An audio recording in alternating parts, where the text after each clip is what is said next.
हो जाए यार। कैसे शांत हो जाएं यार? अरे हो गया यार। कैसे शांत हो जाएं? क्यों शांत हो जाएं हम?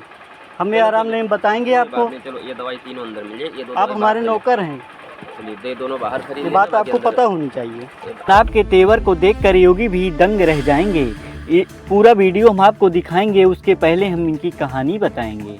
ये जनाब ब्लाक भादर के अस्पताल में नियुक्त हैं। इन जनाब को तो ये नहीं पता कि कौन सी बीमारी में कौन सी दवा देनी है। इन जनाब को तो ये नहीं पता कि ये जनता के नौकर हैं। इन जनाब को तो ये नहीं पता ये जनता के सेवक हैं। इन जनाब को तो ये नहीं पता कि मरीजों के साथ कौन सा कैसे व्यवहार करना है। आइए हम पूरा मामला बताते हैं। मुझे खुफिया एजेंसियों द्वारा पता चली थी कि ब्लाक भादर में डॉक्टर पेशेंटों के साथ दुर्व्यवहार करते हैं।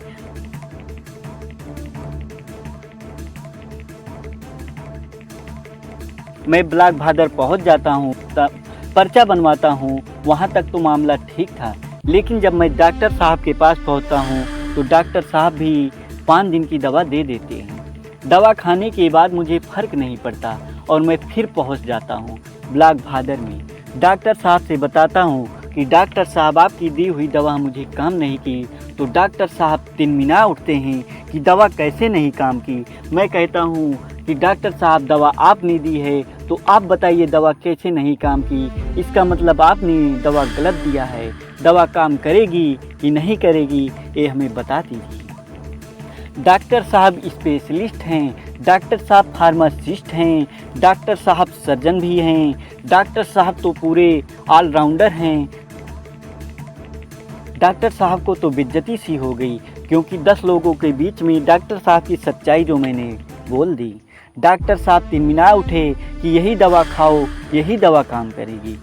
लेकिन डॉक्टर साहब को तो मुझे उनकी औकात दिखानी थी। डॉक्टर साहब को मैंने बता दिया कि आप जनता के नौकर हैं, आप जनता के सेवक हैं। ये बात आपको पता न हो तो पता कर लेना। सत्ता में बैठे योगी जी भी जनता के ही सेवक हैं।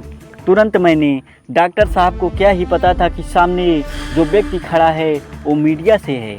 अभी डॉक्टर साहब की वाट लगना बाकी था। तुरंत मैंने वीडियो बना लिया और सीएमओ साहब को भेज करके डॉक्टर साहब के ऊपर उचित कार्रवाई की मांग की। सीएमओ साहब ने मामले को संज्ञान में लेते हुए तुरंत जांच करना शुरू कर दिया। जांच में डॉक्टर साहब को अच्छी खासी फटकार लगाई। डॉक्टर साहब माफ़ी तक मांगने लगे। डॉक्टर साहब को उनकी औकात जब पता चल गई तो मैंने उनको बता दिया कि आइंदा से आप याद रखिएगा, अगर कोई पेशेंट आता है, अगर कोई मरीज आता है तो आप उसके साथ दुर्व्यवहार नहीं करेंगे। उसकी उचित जांच होगी, उसको उचित दवा मिलेगी और ये बात आपको याद रखना होगा। और जाते जाते मैंने फिर उनसे बताया कि आप जनता के नौकर हैं और जनता की सेवा करना आपका काम है। जनता की सेवा करिएगा। आइए हम पूरा वीडियो आपको दिखाते हैं। एकदम संतुष्ट करें। हम बेवकूफ़ हैं। बेवकूफ़ हम कहे आपका? हाँ ठीक है। जैसे आप दवा ले ले जाके तो दवाइया काम करे कि ना करे? हम का कहते हैं तो ये दवाइया काम करे कि ना करें? एक हम गारंटी लिख के ना दे खाओ। अरे यार हम खुद 5 दिन से खाए सर, आराम नहीं आ रहा। आराम 1% बतावत ही खाता है। क्या दिक्कत हो रही है सर? जैसे बुखार आ रहा था हमको। बुखार नहीं आराम आ रहा है। हाँ वही इनसे आग बतावती बुखार ना है काम, मतलब 1% काम करता है। मैं देख ले रहा हूँ, कोई बात नहीं, ठीक है। अभी बुखार लेकिन है नहीं, खाने पीने में स्वाद आ रहा है पूरा कोनो दिक्कत नहीं, सिर्फ बुखार कुछ नहीं है। कुछ नहीं ना? हाँ। दवाई का आप खरीद सकते हो बाहर से? हाँ बिल्कुल। ये दवाई अंदर 2-3 लिख दे रहे हैं, बाकी 2 दवाई बाहर से दे रहे हैं, ठीक। जैसे नहीं काम करे बताएंगे उसको, इनको बताना चाहिए। जिस अंदाज में बोल रहे हैं ऐसे थोड़ी बोलना चाहिए इनको। हो गया यार, खत्म हो गया, खत्म कर। जैसे आराम होना चाहिए ना सर। बाहर की वो अंदर नहीं आ रही है, बाहर की लिए शांत हो जाए यार। कैसे शांत हो जाएं यार? अरे हो गया यार। कैसे शांत हो जाएं? क्यों शांत हो जाएं हम? हमें आराम नहीं बताएंगे आपको। चलो ये दवाई तीनों अंदर मिल जाए। ये दो आप हमारे नौकर हैं। चलिए दे दोनों बाहर खरीद। ये बात आपको पता होनी चाहिए।